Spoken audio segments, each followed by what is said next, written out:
ছিল। তো তোমরা আসলে কয়েকদিন পরেই আসবে। আর 3 দিন ফ্রি ছিল, 3 দিন পর থেকে তোমাদেরকে অবশ্যই টিকিট কাটতে হবে, টিকিট কেটেই আসতে হবে। এরপর আমরা চলে গেলাম দোতলাতে।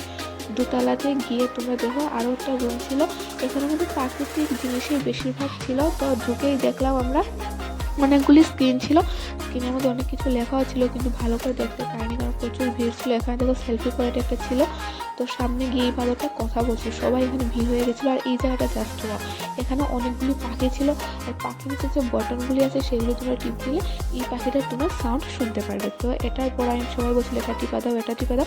তো এরপর একটা ময়না পাখি ছিল, তো ময়না পাখির মধ্যে টিপ দিলাম, টিপ দিয়ে ময়না পাখির সাউন্ডটা শুনলাম। তো খুব সুন্দর লাগছিল এই জায়গাটা।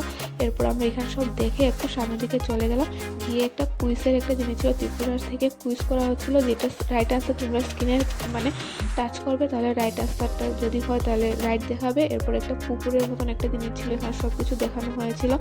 এরপরে আমরা এই রুমটা দেখে এখন বাড়ি চলে যাবো, আর বেশি কিছু দেখার নেই।